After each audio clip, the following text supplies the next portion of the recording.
بسم اللہ الرحمن الرحیم الحمدللہ رب العالمین والصلاة والسلام علی خاتم النبیین۔ پاک ویز ٹی وی میں محمد منشا آپ کی خدمت میں حاضر ہے۔ آج کا پروگرام 3 عنوانات، پہلا عنوان کلبھوشن کیس اور عدالت انصاف، دوسرا عنوان ہے ویڈیو سکینڈل، وہ بھی عدالت ہی سمجھ لیں کہ ارشد ملک سابق جج احتساب کورٹ کا ویڈیو سکینڈل پر نئی ڈیولپمنٹس جو ہوئی ہیں وہی، اور تیسری سیگمنٹ جو ہے تیسرا، وہ ایک نظم ہے جو پہلے جو بریکنگ نیوز آئی تھی ICJ سے کلبھوشن کیس کی، وہ اپلوڈ کی تھی، آپ نے سن لی ہوگی، لیکن اس کو ذرا بہتر انداز میں آپ کی خدمت میں پیش کرنے کی جسارت کروں گا۔ تو شروع کرتے ہیں جی۔ کلبھوشن کیس، عالمی عدالت انصاف، جیسے کہ ہمارے دوست سب اب جان چکے ہیں کہ انہوں نے کلبھوشن کیس جو مبینہ جاسوس ہے، پاکستان میں گرفتار ہے اور سزا یافتہ ہے پاکستانی ملٹری کورٹ سے، انڈیا سے اس کا تعلق ہے۔ تو جیسے کہ پہلے یہ عرض کیا جا چکا ہے کہ اس کی کئی ورژنس ہیں، اس کا بیک گراؤنڈ۔ انڈیا کا موقف یہ ہے کہ وہ نیوی میں ملازم تھا اور پری میچور ریٹائرمنٹ لے لی، اب کہیں ایران میں اپنا کاروبار کرتا تھا جہاں سے اسے اغوا کیا گیا اور پاکستانی سیکیورٹی ایجنسیوں نے اس کو گرفتار کیا ہے یا کہیں سے خریدا ہے، اور اس کو اس تک کونسلر ایکسیس نہیں دی گئی انڈیا کو، اور اس طرح ویانا کنونشن کی خلاف ورزی کی گئی ہے۔ پاکستانی سیکیورٹی فورسز یا پاکستانی حکومت کا یہ موقف ہے کہ اسے بلوچستان سے گرفتار کیا گیا، وہ جاسوسی میں اور دہشت گردی کی کارروائیوں میں ملوث تھا۔ ایک اور پیرالل بات کہی جاتی ہے کہ بلوچستان میں وہ کارروائیاں ملٹیپل ٹائمز کراچی اور بلوچستان میں آ کر اگرچہ کرتا رہا ہے، لیکن وہ بیسڈ ایران میں تھا، اور مبارک حسین یا حسین مبارک پٹیل کے نام سے ایران میں وہ اپنا چھوٹا موٹا ایک کور کے طور پر کاروبار کرتا تھا۔ وہاں سے جیش عدل نے، کوئی اتنی ویل نون تنظیم نہیں ہے لیکن کہا جاتا ہے کہ اس نام سے کوئی تنظیم ایرانی اور پاکستانی بلوچستان میں ایکٹیو ہے اور مختلف انٹرنیشنل اور مختلف سیکیورٹی اداروں سے ڈائریکٹلی یا انڈائریکٹلی لنکڈ ہے۔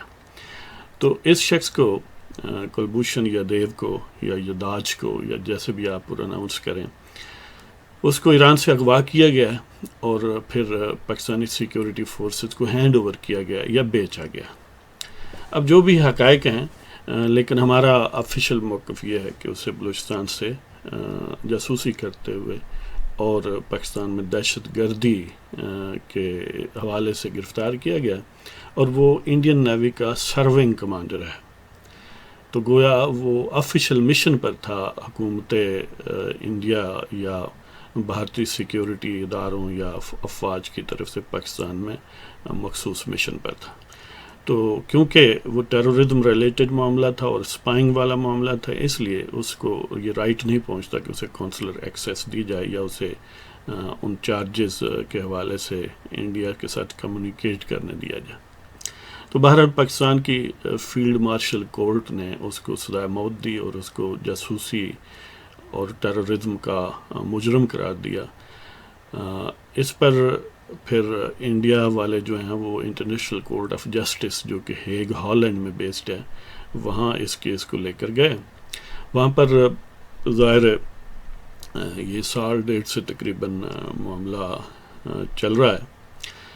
تو بالآخر آپ دوستوں نے سن لیا ہوگا کہ یہ ڈیسیژن یعنی 15-1، ٹوٹل 16 جج تھے، جس میں سے 15 نے فیصلہ دیا، یعنی یہ جو فیصلہ آیا ہے وہ اس کے حق میں تھے، اور ایک نوٹ آف ڈسینشن لکھنے والا، ڈسینٹنگ جج ہے، نوٹ آف ڈسینٹ لکھنے والا، اور وہ ہمارا اپنے ہی ہیں، جسٹس تصدق جیلانی صاحب، جو پہلے سپریم کورٹ میں تھے اور اب ایڈ ہاک جج انٹرنیشنل کورٹ آف جسٹس میں، موسٹ پروبیبلی اس کیس کے حوالے سے ہی ان کو مقرر کیا گیا تھا۔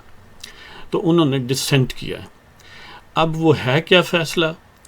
انڈیا کی استدعا یہ تھی کہ یادیو جو ہے وہ کیونکہ سویلین آدمی ہے، وہ کسی سپائنگ وغیرہ کے حوالے سے نہیں تھا، اور جو پاکستانی سیکورٹی ادارے ہیں انہوں نے اس کو اغوا کیا ہے اور پھر سپائنگ کے چارجز پر اس کو سزائے موت دے دی ہے، اور اس کو کونسلر ایکسیس نہیں دی گئی. اس کے ویانا کنونشن کے آرٹیکل 36 کے تحت جو رائٹس ہیں ان کو وائلیٹ کیا گیا ہے. انڈین ڈپلومیٹک یا کونسلر ایکسیس اس کو ملنی چاہیے تھی، اور اس کو اس کے رائٹس یعنی کیا ہیں بطور پریزنر کے انڈر ویانا کنونشنز، تو اس والے سے یہ رائٹس جو ہیں وائلیٹ کیے گئے ہیں. پاکستان کا یہ موقف تھا کہ نہیں، وہ اس پر یہ جو ویانا کنونشن ہے وہ اپلیکیبل نہیں ہوتا، کیونکہ وہ سپائنگ اور ٹیررزم کا مجرم ہے، اور اس کو یہ کونسلر ایکسیس نہیں دی جا سکتی. اب انٹرنیشنل کورٹ آف جسٹس جس کے سربراہ یا پریزیڈنٹ جو ہیں وہ عبدالقوی یوسف احمد ہیں، اور وہ صومالی اوریجن کے ہیں، یعنی مسلمان ہیں، اور ریپیوٹیڈ انٹرنیشنل یعنی لا کے وہ ماہر سمجھے جاتے ہیں. مختلف پوزیشنوں پر پہلے بھی رہے ہیں، اب انٹرنیشنل کورٹ آف جسٹس کے وہ پریزیڈنٹ ہیں. انہوں نے یہ فیصلہ پڑھ کے سنایا ہے، اور 15 ججوں کی حمایت، ایک کا اختلاف، اور اختلاف تصدق حسین جیلانی جو پاکستانی جج. اور فیصلہ یہ ہے کہ جو پاکستان کی حکومت ہے انہوں نے کونسلر ایکسیس نہ دے کے اور اس کو چارجز سے انفارم نہ کر کے، یعنی انفارمیشن یا کمیونیکیشن کہ وہ اس سینس میں چارجز ہوتے کہ وہ کمیونیکیٹ کر سکتا اپنی حکومت کے ساتھ، تو اس وجہ سے پاکستان نے ویانا کنونشن کی خلاف ورزی کی ہے. تو گویا وہ پروسیڈنگز یا اس کو سزا دینا کا طریقہ کار غلط ہے. لہٰذا انہوں نے یہ فرمایا کہ ہم اس کی سزا کا سٹے جو ہے وہ کنٹینیو رکھتے ہیں، اور یہ حکم دیتے ہیں یا ہماری رولنگ یہ ہے کہ پاکستان کیس کو ریویو کرے. یعنی پاکستان کا جو فیصلہ ہے گویا جس طرح ہم اپنے لوکل ود ان پاکستان یہ کہا جاتا ہے کہ ایک سیشن کورٹ نے فیصلہ کیا، ہائی کورٹ نے اس کو ریمانڈ بیک کر دیا ہے، کہ کہا ہے کہ دوبارہ اس کو ٹرائی کیا جائے. بالکل ایگزیکٹلی اسی طرح کا کنسیپٹ ہے کہ انہوں نے کہا کہ اس کو ری ٹرائی کیا جائے. یعنی وہ فیصلہ ہمارا جو ہم نے کیا تھا وہ اپ ہولڈ نہیں رہا، وہ ختم ہو گیا ہے as per the ruling of the ICJ international court of justice, اور اس کو اب ری ٹرائی کرنا ہے، ریویو کرنا ہے کیس کو. اب ری ٹرائی اور ریویو کیسے ہونا ہے اس پر تھوڑا اختلاف یا ابہام ہے. زیادہ نقطہ نظر جو ہے وہ ماہرین کا یہی ہے کہ اس کا مطلب بالآخر یہی بنے گا کہ اسے سویلین کورٹ میں سو ٹو سے ہائی کورٹ میں ایٹ لیسٹ جو ہے اس کو ٹرائی کیا جائے، نہ کہ فیلڈ مارشل کورٹ میں. اگر یہ نقطہ نظر مان لیا جائے تو اس کا یہ مطلب ہوا کہ وہ اس کو یعنی اس سینس میں جس سینس میں ہم کہتے ہیں کہ وہ سرونگ ملٹری آفیسر ہے یا نیوی میں، انڈین نیوی میں کمانڈر ہے، تو وہ موقف جو ہے ڈائلیوٹ ہو جاتا ہے. تو پھر اس سینس میں انڈیا کا موقف پریویل کرتا ہے کہ ایک سویلین کی حیثیت سے سویلین کورٹ میں اس پر مقدمہ چلے گا. حالانکہ اپنے دیش میں تو روایت یہ بھی ہے کہ سویلینز کو ملٹری کورٹ میں ٹرائی کیا جاتا ہے، اور ایک دو نہیں درجنوں بلکہ سینکڑوں کیسز ہیں جن کو ملٹری کورٹ سے سزائیں ہوئیں، اور وہ سویلین لوگ تھے. تو بہرحال ظاہر ہے یہ پاکستانی نہیں ہے، اس کے رائٹس یقیناً مور دین دوز آف پاکستانیز ہیں. تو اس لیے ہمیں کرنا ہی پڑے گا جو وہ کہتے ہیں. اگرچہ نیچر جو ہے وہ اس فیصلے کی یا سو ٹو سے انٹرنیشنل کورٹ آف جسٹس کی یہ ہے کہ ان کے پاس کوئی میکانزم نہیں ہے اس کو انفورس کرنے کا. یعنی ان کے پاس کوئی ایسی FIA پولیس یا فوج نہیں ہے کہ وہ بھیج سکیں کہ ہم نے جو فیصلہ کیا ہے اس کا نفاذ کیا جائے. لیکن یہ بائنڈنگ ہے، یعنی انٹرنیشنل لا میں یا amongst the committee of nation میں جب بھی آپ جائیں گے تو آپ کو یہ فیس کرنا پڑے گا. اس لیے عملی طور پر اگرچہ ان کے پاس کوئی فورس نہیں ہے اس کو انفورس کرنے کی، لیکن ایک انٹرنیشنل مورالٹی یا ایک پیئر پریشر سمجھ لیں اقوام کا ہے کہ آپ کو بہرحال یہ چاہتے ہوئے نہ چاہتے ہوئے ان کے فیصلوں کو نافذ کرنا پڑے گا. تو اب دیکھتے ہیں کہ نیکسٹ ڈیولپمنٹ کیا ہوتی ہے اور کیسے. اب جب ریویو کیس ہوگا تو اس میں کونسلر ایکسیس یقینی بنائی جائے گی. اس کے سارے جو ویانا کنونشن کے تحت انویزج کیے گئے ہیں رائٹس وہ اسے دینے پڑیں گے. اور پھر ظاہر ہے آج کل ہمیں شوق بھی ہے کہ بھارت کے ساتھ ذرا ہماری گاڑی چھینے. ہمارے وزیر اعظم صاحب خاصی منتیں ترلے کرتے رہتے ہیں، اگرچہ جب اس طرف منہ کرتے ہیں تو منتیں کرتے ہیں، اور کچھ حضرات ہیں جب اس طرف ہماری طرف منہ کرتے ہیں تو آکڑ کر بات کرتے ہیں، دیکھیں ہم نے ایسا نہیں کر دیا. تو یہ سمجھ لیں ڈبل فیسڈنس ہے. تو یہ ایک اس میں کمال یہ بھی ہے کہ دونوں ملک خوش ہیں. انڈیا والے وزیر اعظم بھی خوش ہیں، ان کا میڈیا بھی خوش ہے کہ ہم نے یدیو کو بچا لیا، ہم نے فیصلے کو نلیفائی کروا لیا ہے، کونسلر ایکسیس مانگی تھی وہ لے لیے. پاکستان کی خوشی اور سیلیبریشن اور فیسٹیوٹی یہ ہے کہ دیکھیں انہوں نے کہا تھا کہ یدیو ہمیں دے دیں، واپس انڈیا کو دے دیں، اور ہم نے نہیں دیا. یعنی اب بھی وہ ہماری کسٹڈی میں ہے، اگرچہ ہم نے ریویو کرنا ہے. یہ ریویو کرنے والا میں ایڈ کر رہا ہوں، وہ بات نہیں کرتے جو فیسٹیوٹی کا پاکستان میں مظاہرہ کرتے ہیں. وہ یہی کہتے ہیں کہ ریجیکٹ کر دیا انڈیا کا کلیم اور یہ اور وہ. تو ہمارے وزیر اعظم بھی خوش ہیں، یہاں تک کہ وہ جو وزیر اعظم کے پیچھے ہیں جی وہ کہتے ہیں نا کہ اس پتہ نہیں کس کے پیچھے کیا ہے، تو ہماری صداقت و امانت کے پیچھے جو ہے، اس چولی کے پیچھے جو ہے، وہ بھی لوگ خوش ہیں. انہوں نے بھی بیان داغا ہے کہ بہت اچھا فیصلہ ہے اور ہمارے پاس ثبوت تھے اور ہم جیت گئے. یعنی یہ عجیب، یہ زبردست بات ہے کہ اس میں صرف بظاہر آپ سمجھ رہے ہیں 2 پارٹیاں خوش ہیں، سمجھ لیں کہ 3 موقف یا 3 پارٹیاں خوش ہیں. وہ کیسے؟ وہ ایسے کہ فیصلے پر بھی ہم خوش ہیں اور انڈیا والے بھی خوش ہیں. 2 پارٹیاں ہوگی. تیسری پارٹی یہ ہے کہ جو نوٹ آف ڈسینٹ لکھنے والے تصدق جیلانی صاحب ہیں وہ بھی ہمارے ہیں نا. اب انہوں نے اس فیصلے سے اختلاف کیا ہے. اب اس سے کیا مراد لیں؟ اس سے یا تو یہ مراد لیں کہ وہ محب وطن نہیں ہیں، وہ پاکستان کے خلاف فیصلہ دینا چاہتے تھے جو اب پاکستان کے حق میں ہے، اس لیے انہوں نے اس سے اختلاف کیا ہے.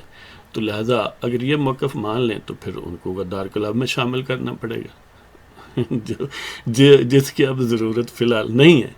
تو جب ہم ان کو چاہیں گے، ان کو دیکھیں گے تو ہم کہیں گے دیکھیں پاکستان کے موقف کو ڈٹ کر بیان کیا ہے اور اس پر اسٹیڈ فاسٹ رہے ہیں، نوٹ آف ڈسینٹ لکھا ہے. یعنی گویا فیصلے کی مخالفت بھی حب الوطنی کی علامت ہے اور فیصلے کی تعریف بھی حب الوطنی کی علامت ہے. کیا بات ہے! یہ ویسے ان جو آئی سی جی کے ججز ہیں ہم ان کو سیلوٹ کرتے ہیں. ہاں جی. تو اس والے سے وہ ایک حکایت بیان کی جاتی ہے، بلکہ 2 حکایتیں ہیں، ہم دونوں ہی بیان کر دیتے ہیں، ہمارا کون سا خرچہ لگتا ہے اس پر. پہلی حکایت تو یہ ہے کہ کوئی صاحب دوڑے آ رہے تھے، سانس پھولی ہوئی تھی، آگے ان کا دوست تھا یا کوئی اور شخص کھڑا تو اس نے روکا، خیر ہے کیوں دوڑ رہے ہو بھائی؟ وہ کہتا ہے بس بالکل خیر ہے، شکر ہے میری عزت بچ گئی ہے. تو اس نے پوچھا بھائی کیا ہوا ہے، کیسے عزت بچ گئی؟ وہ کہتا ہے یہ دیکھ رہو وہ پیچھے جو چوک ہے اب بھی ہجوم نظر آ رہے ہیں، میں اور میرے والد صاحب وہاں آ رہے تھے تو انہوں نے دونوں کو پکڑنے کی کوشش کی ہے، میں تو دوڑ آیا ہوں، میرے والد کو اب بھی وہاں پر چترول ہو رہی ہے. تو وہ شخص نے پوچھا یار پھر تمہاری عزت کیسے بچ گئی ہے تو جبکہ تمہارے والد کو اب بھی لٹا کر وہاں پر بدتمیزی ہو رہی ہے. یعنی یہی ہمارا معاملہ ہے کہ ایک طرف ہم کہتے ہیں کہ ہمارا موقف بھارت کے موقف پر غالب آ گیا ہے، لہذا واہ واہ واہ واہ، اور ہم کیا کہتے ہیں پنجاب میں شرلائیاں چھڈن دا پروگرام لگتا. اور دوسری طرف یہ ہے کہ انٹرنیشنل کورٹ آف جسٹس میں تو جانے کی ضرورت ہی نہیں ہے. آپ نے ان کے حکم پر پاکستان کی کئی شخصیات کو ان کے خلاف درجنوں ایف آئی آر درج کروائی ہیں, ان کو اریسٹ بھی کیا ہے. اور اب یعنی یہ لیٹسٹ آپ کو پتہ ہی ہوگا کہ حافظ سعید کو اریسٹ کیا ہے, حالانکہ وہ بغل بچے ہی ہیں ان کے جنہوں نے خوشی کا اظہار کیا ہے ان کے. اور کئی تنظیموں پر بھارت کی ڈیمانڈ پر پابندی لگائی ہے. یعنی گویا آپ کے والد کی چھترول اب بھی ہو رہی ہے لیکن آپ کی عزت بچ گئی ہے. ہاں جی, ہم سلوٹ کرتے ہیں اس نقطہ نظر کو بھی کہ ایک طرف ان کا براہ راست حکم جو ہے وہ آپ کی میں جرت نہیں ہے اس کا انکار کریں, اور دوسری طرف یہاں پر شادیانے بج رہے ہیں. اور اس سے ذرا ہلکی حکایت یہ ہے کہ کوئی صاحب بیٹھے تھے, چودھری صاحب ہوں گے یا جج صاحب ریٹائرڈ ہوں گے, کوئی محفل لگی تھی, تو اس میں 3 اشخاص آ گئے. وہ کہتے ہیں یار ہماری بات کا فیصلہ کرو. وہ کہتا ہے کہ ٹھیک ہے بتائیں جی. اے نے کہا کوئی بات کہی تو جو وہ مرکز مجلس تھے, جو چودھری صاحب تھے یا جج صاحب تھے, اب اور بھی کوئی ہو سکتا ہے, جو بھی تھے, انہوں نے کہا کہ آپ نے بالکل صحیح کہا. اے کی بات, اے کا موقف, اس چودھری صاحب نے کہا کہ آپ نے بالکل صحیح فرمایا. اب بی نے ایگزیکٹ اس کے اپوزٹ اور متصادم بات کی تو وہ کہتے آپ نے بھی ٹھیک فرمایا.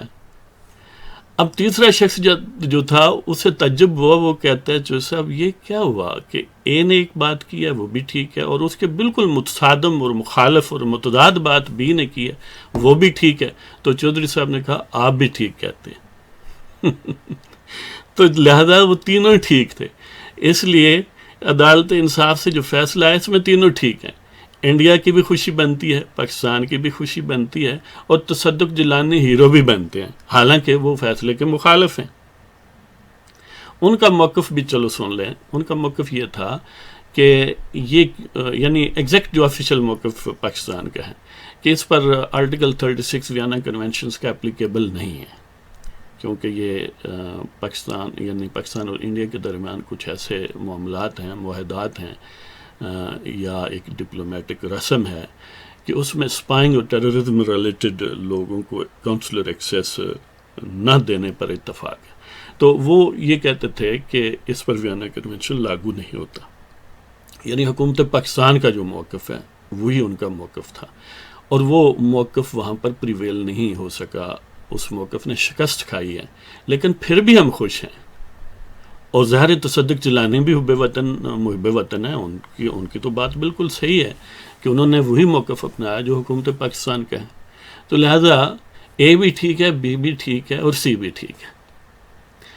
تو اب دوسرا جو عنوان ہے اس کی طرف آتے ہیں, وہ بھی دلچسپ ہے کہ جو اکاؤنٹیبلٹی جج صاحب تھے ارشد ملک, ان کا ویڈیو سکینڈل, اور اس میں اب جو تازہ ترین ڈیولپمنٹس ہوئی ہیں اس پر بات کرتے ہیں کہ جج صاحب کی درخواست پر ایف آئی آر درج کی ہے سائبر کرائم ونگ جو ہے ایف آئی اے والوں کا, اور انہوں نے اس حوالے سے ایک شخص میاں طارق محمود کو گرفتار بھی کیا ہے. اور جج صاحب نے جو ایف آئی آر درج کروائی ہے اس کے مطابق یہ ہے کہ 2000 اور 2003 کے درمیان ان کی تعیناتی جب بطور ایڈیشنل سیشن جج ملتان تھی, تو اس دوران میاں طارق نے اسے نشاور چیزیں پلائیں اور نازیبا ویڈیو بنا لی. نازیبا یعنی جو خوبصورت نہیں ہے, میں ویسے لفظی بات کر رہا ہوں کہ جو زیبا نہیں ہے, یعنی جو اتنی جس میں زیبائش نہیں ہے, خوبصورتی نہیں ہے, اس لیے جج صاحب جو ہیں وہ ناراض. تو جو نازیبا ویڈیو بنائی, اس نازیبا ویڈیو کو استعمال کرتے ہوئے اس میاں طارق محمود نے جج صاحب کو بلیک میل کرنے کی کوشش کی اور اس بات کو پھر کئی سال گزر گئے, اور کچھ ماہ پہلے وہ کہتے ہیں کہ وہ ویڈیو مسلم لیگ نون کے رکن میاں رضا کو بھیجی گئی. اس پر غور کریں نون کا رکن میاں رضا، اگر یہاں پر ہوتا مسلم لیگ نون کے رکن قومی اسمبلی تو پھر بات بالکل کلیئر ہو جاتی، لیکن اب کیونکہ خبر میں یہ نہیں ہے تو میاں رضا اب ڈھونڈ لیں کون ہے۔ اب خدا نہ کرے ایسا ہو، میری دعا ہے کہ یہ ہمارا جو اسپیکولیشن ہے ٹھیک نہ ہو، لیکن مجھے لگتا ہے جب آپ ملتان کا اور اس ایریے کا ذکر کرتے ہیں اور مسلم لیگ نون اور اس کا رکن اور میاں رضا، تو یہ میاں رضا جو ہے یہ دوسرے میاں خاور مانیکا کا ایک بھائی بھی ہے اور وہ مسلم لیگ کا MNA ہے۔ اب کہیں معاملہ وہاں تک تو نہیں پہنچ گیا؟ اس میں درگاہ بنی گالا شریف جو ہے چلو اسٹرینج صحیح، لیکن بہرحال ان کا کہیں نہ کہیں تعلق تو نکل ہی آتا ہے نا، آخر رشتہ داری تو رشتہ داری ہے، رشتہ داریاں ایسے ڈیزالو تو نہیں ہوتی نا۔ تو وہ اپنا درگاہ عالیہ جو ہے بنی گالا شریف اغلباً یعنی مبینہ طور پر، یہ 100% بات نہیں ہے، میں ایک گمان کی بات کر رہا ہوں کہ اگر وہ نام ہے ایسا ہی تو پھر تو ان کے بچوں کی کہ چچا جان ہیں وہ، تو بہرحال اللہ کرے کہ یہ بات غلط ہو، یہ میں اسپیکولیشن۔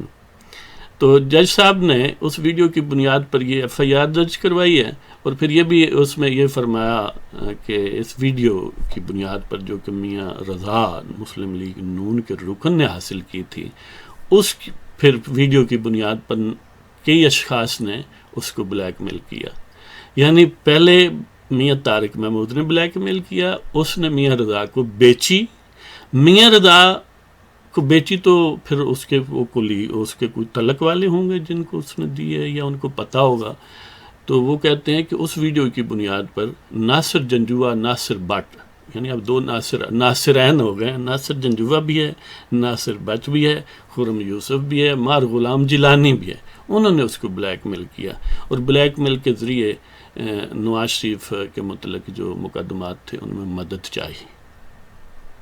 ہاں جی، ہے نا دلچسپ سلسلہ۔ اب اگر وہ ویڈیو جیلی ہے، جو کہ پہلے یہ موقف اختیار کیا گیا نا کہ ویڈیو جیلی ہے، تو اب یہ کیا کر رہے ہیں؟ جیلی ویڈیو تو اس کا مطلب ریکارڈ تو نہیں کی گئی نا، پھر تو اس پر 420 کا پرچہ دیں جی، فراڈ کیا ہے کہ اصلی بنانی تھی جیلی بنا دی ہے۔ تو اس میں اب یہ کنٹرڈکشن ہے کہ وہ موقف ان کا ڈائلیوٹ ہو جاتا ہے جو پہلے انہوں نے اختیار کیا، یا تو کہتے ہیں نا کہ ویڈیو میری ہے لیکن یہ میری مرضی کے بغیر بنائی گئی ہے۔ اب اگر اس طرح کہتے تو جو اس کا کنٹینٹ ہے اس کو ڈینائی کیسے کرتے؟ تو بہرحال یہ ہزار ifs and buts ہیں، اور یہ جتنا وہ کہتے ہیں نا پنجابی میں کہ اس سے بگوڑ تو کچھ نہ پھول، جب پھولیں گے تو اس میں سے پتہ نہیں کیا کیا چیزیں برآمد ہوں گی۔ تو دیکھیں، دیکھتا جا، وہ کیا کہتے ہیں، سنتا جا، دیکھتا جا اور انجوائے کرتا جا۔ تو اب جو آخری معاملہ ہے وہ نظم ہے، لیکن اس میں ایک بات یہ بھی ہے کہ یعنی اسی ویڈیو کے حوالے سے کہ جج صاحب اگر اتنے کمزور ہیں، کبھی کوئی بات کہتے ہیں کبھی کوئی بات کہتے ہیں، تو وہ جو اصل مقتدر لوگ ہیں ان کی تو آنکھیں ہی اس کے لیے کافی ہیں ان کے اشارے پر وہ کیوں بلیک میل نہیں ہوں گے؟ تو بہرحال اب وہ نظم پیش کرتا ہوں جو پہلے بھی آپ نے سنی ہے، لیکن ذرا وہ کیا کہتے ہیں کہ بہتر جو چسکا ہے اس کے لیے آپ دوبارہ سن لیں، کیونکہ مجھے تو اس میں مزہ آ رہا ہے سنانے میں۔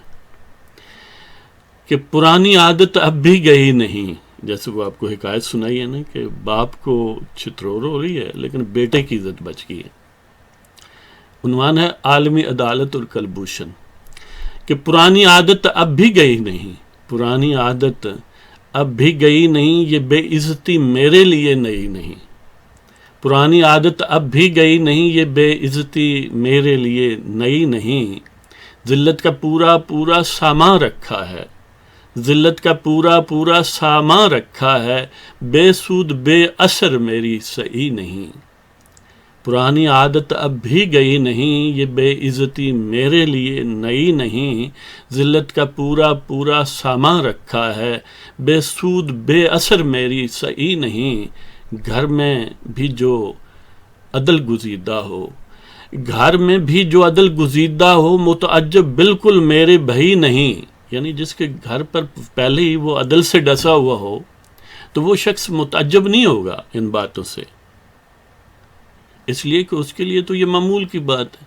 اب پاکستانیوں کو تو اپنی عدالتوں کا ظاہر ہے براہ راست ایکسپیرینس ہے، اگر عالمی عدالت انصاف کچھ ادھر ادھر کی بات کہہ دے تو ہمیں اتنا تعجب نہیں ہوگا، شکایت ضرور ہوگی کہ گھر میں بھی جو عدل گزیدہ ہو متعجب بالکل میرے بھائی نہیں، عالمی عدل بھی اپنے ہی طرح ہے، اپنی عالمی عدل بھی اپنے ہی طرح ہے، کیا ان سروں پر بارود کئی نہیں؟ یعنی جب ہمارے جج بلیک میل ہوتے ہیں کبھی مقتدر قوتوں سے اور کبھی کہتے ہیں کہ غیر مقتدر قوتیں بھی کر سکتی ہیں بلیک میل، یہ بھی ویسے ڈاؤٹ فل ہے، تو پھر عالمی عدالت انصاف جس کے متعلق پہلے عرض کیا ہے کہ اس کے پاس تو میکانزم فارمل نہیں ہے انفورس کرنے کا، تو پھر وہ بھی بلیک میل ہو سکتی ہے۔ تو پرانی عادت اب بھی گئی نہیں، یہ بے عزتی میرے لیے نئی نہیں، ذلت کا پورا پورا سامان رکھا ہے، بے سود بے اثر میری سعی نہیں، گھر میں بھی جو عدل گزیدہ ہو متعجب بالکل میرے بھائی نہیں، عالمی عدل بھی اپنے ہی طرح ہے، کیا ان سروں پر بارود کئی نہیں؟ تو اب پروگرام ختم کرتے ہیں، انشاءاللہ پھر حاضر ہوں گے۔ السلام علیکم، خدا حافظ، پاکستان زندہ باد۔